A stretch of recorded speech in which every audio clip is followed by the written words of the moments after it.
Hello, FiveOneYouth. Welcome to our last sermon on meaning and purpose.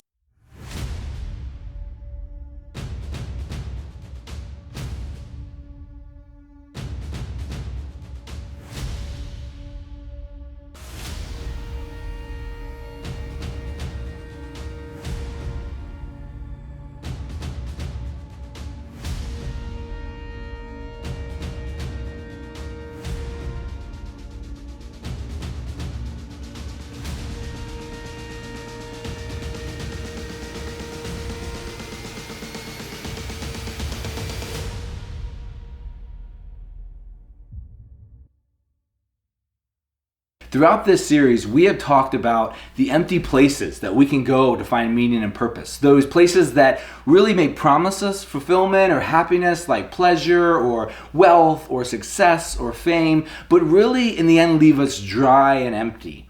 We also talked about how Paul went through this experience where he found out even being a good person or having all the right credentials or being the right kind of person or knowing the right things, all that did not make him a good person or have a fulfilling and purposeful life.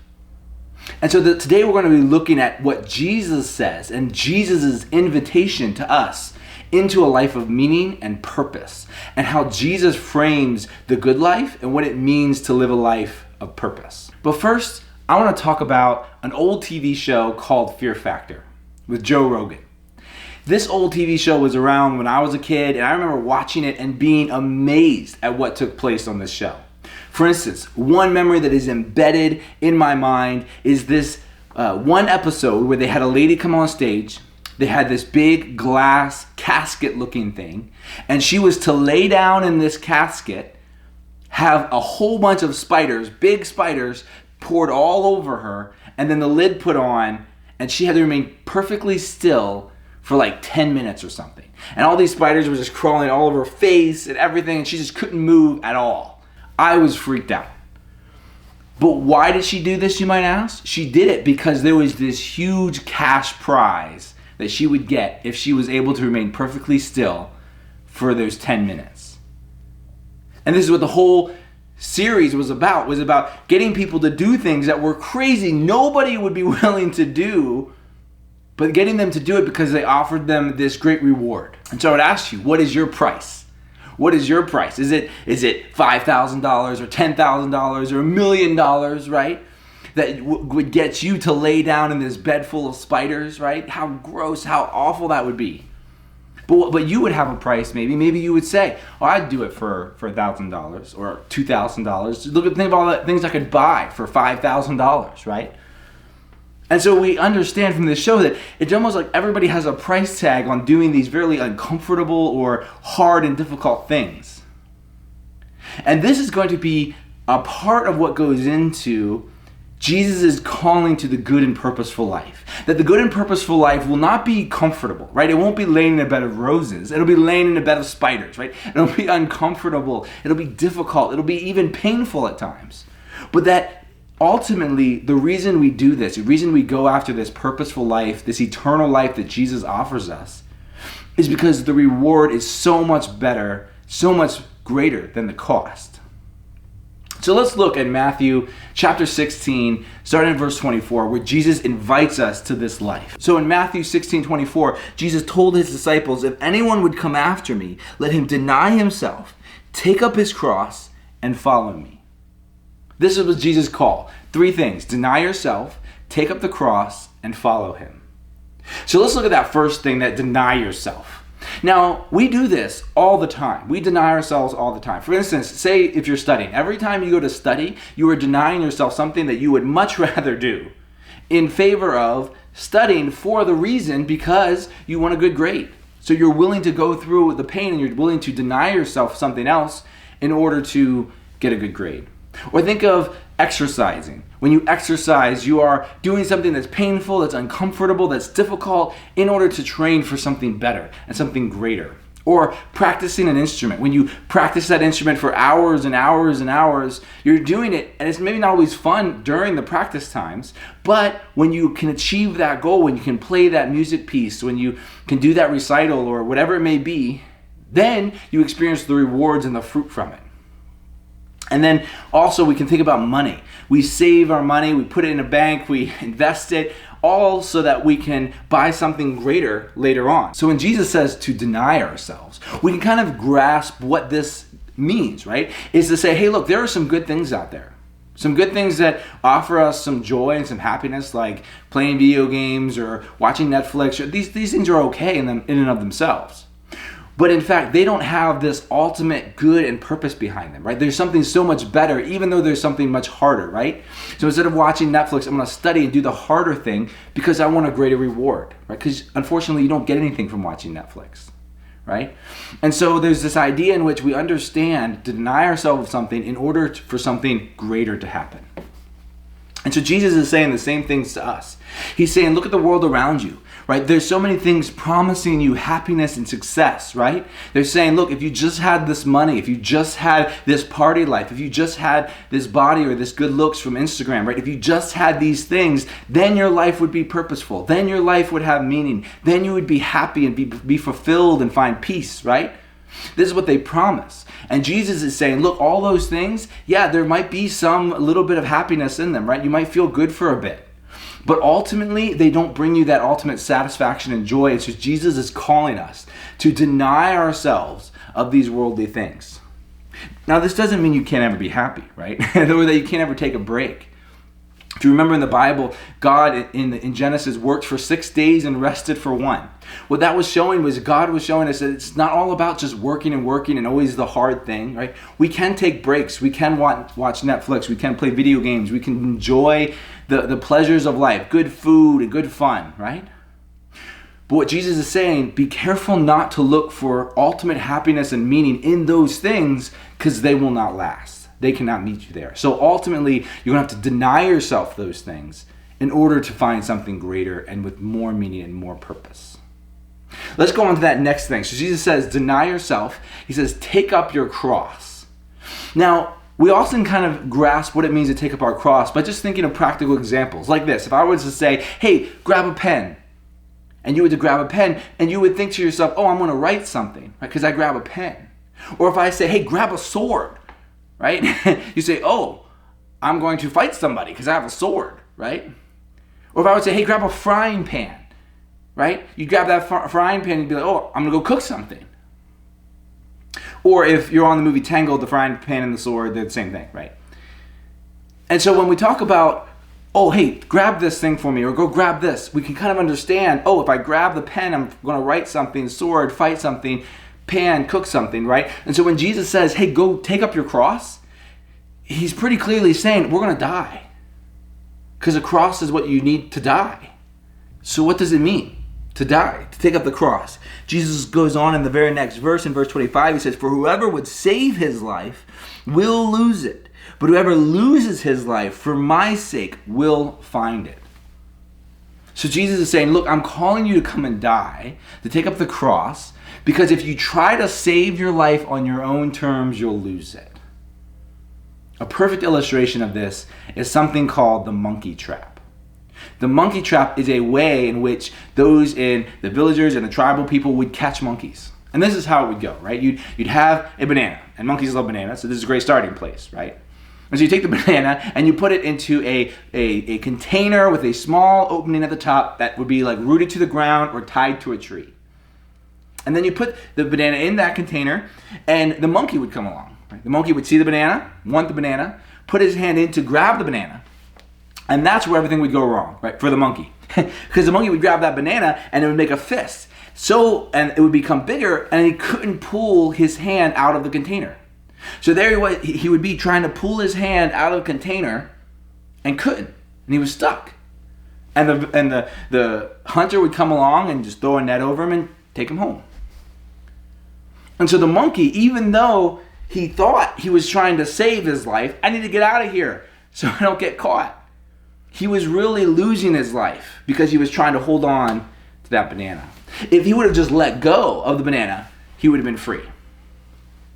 And this is what Jesus is saying to us here. He's saying, look, you need to take up your cross because if you try to save your life in your own way, you'll end up losing it in the end. Right? And this is what happened to Adam and Eve in the Garden of Eden.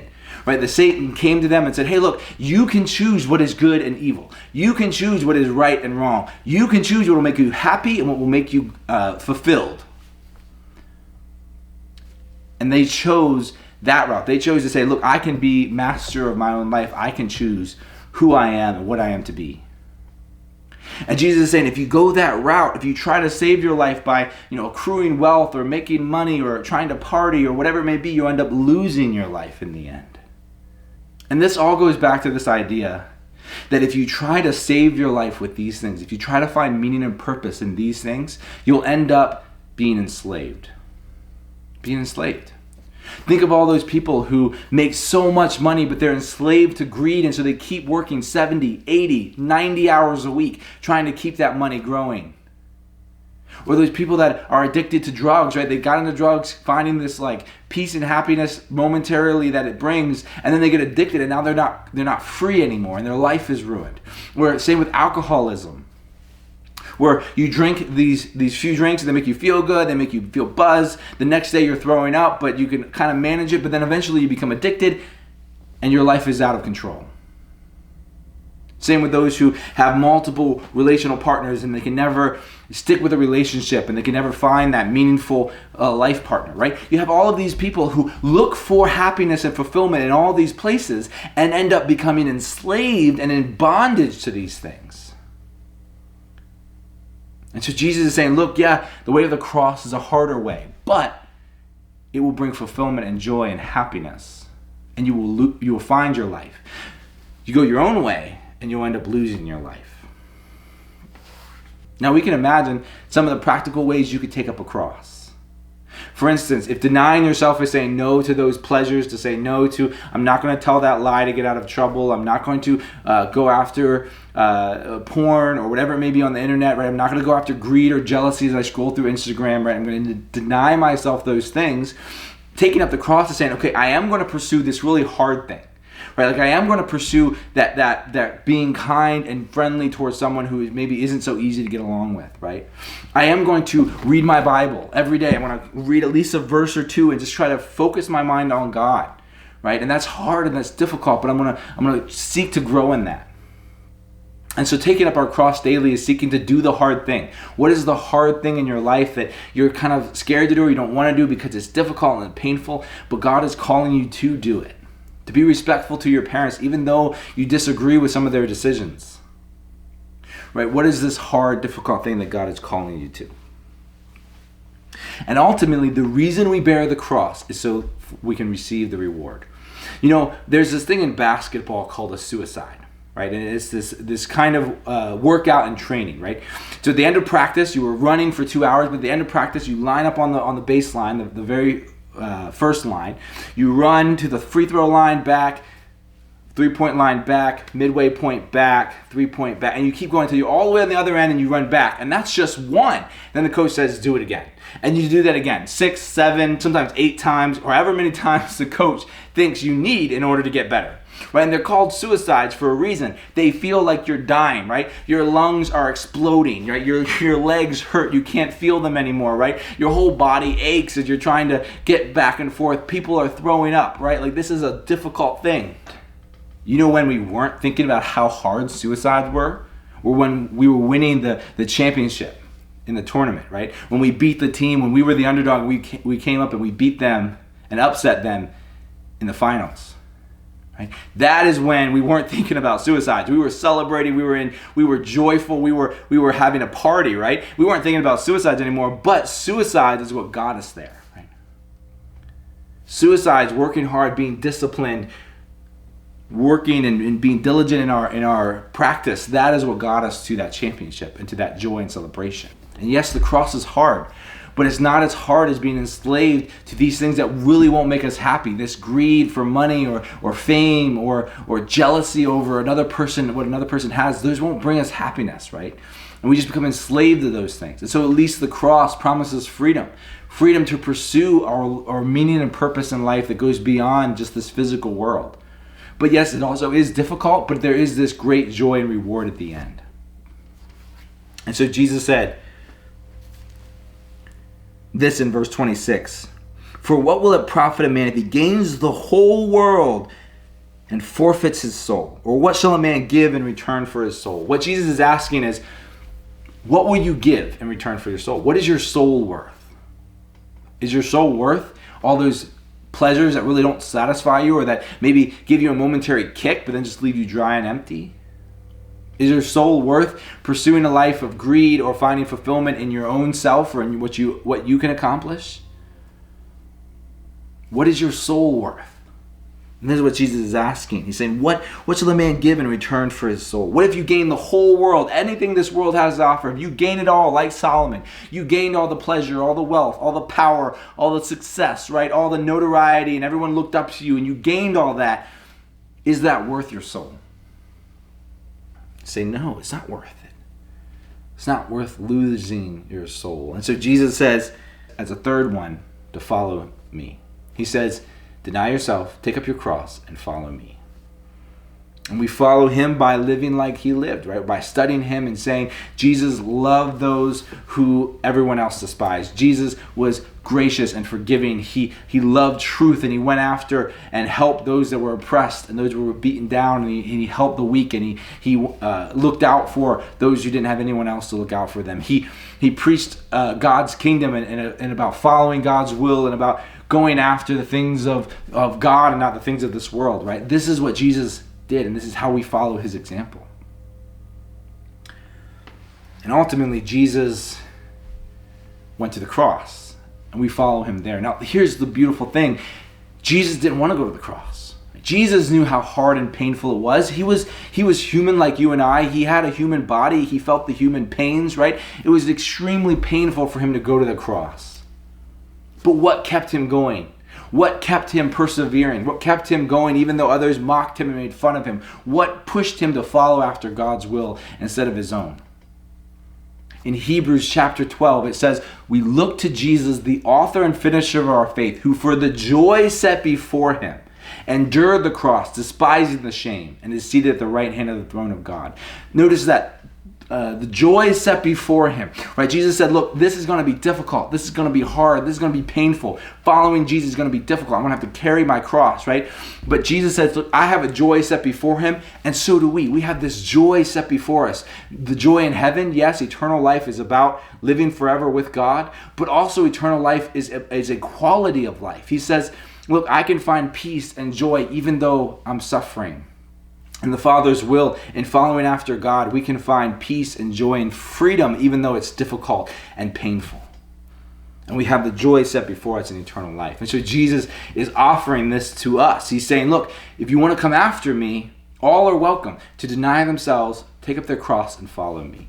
We're going to close with this one last thought. And this thought is very important because here's what we can often think of is, I need to do this on my own. Right? Oh man, I'm still messing up. I'm still struggling. I can't. Maybe Jesus doesn't want me to follow him. Or maybe I'm just not a good follower, right? Maybe I'm just not there yet. And maybe I just mess up all the time, right? Jesus doesn't really love me or doesn't want me as his follower. Well, here's the story of Jesus. He was carrying the cross from Jerusalem to Calvary to Golgotha, where he was to be crucified. And he was so beaten and pushed down. He was up basically all night. In trials and being mocked and beaten. He was whipped with this cat o' nine tails, this terrible whip. He was basically just laid waste, right? No food, no drink. And he was carrying this cross up the hill, and he couldn't do it. Physically, he broke down. And so they grabbed Simon of Cyrene, a man from the crowd, to carry Jesus' cross up the hill. And this is another way in which we follow Jesus' example. Jesus didn't carry the cross alone. You don't have to carry the cross alone. You don't follow Jesus alone. It's not on your strength, right? It's not about how hard you try or how hard you work or what if you go to church every Sunday. It's not about that. It's about you saying, Jesus, I need your help to carry the cross. And also others' help. To say, I need your help to help me carry the cross. We need to do this as a community, as a family, to carry the cross together. We would need to help one another to bear that cross. If you're struggling with sin or if you're struggling with doubts or temptation, right? We are here to help you, to be as a family, to carry you and to help you carry that cross and to help you grow closer to Christ. Hey guys, thanks so much for watching that video. I am praying for you this week that God would bless you, give you the grace and the strength to follow after him, to read his word, to pray, to talk with other believers, to grow and be made stronger in the grace that God has given us. I pray a blessing on you. Peace.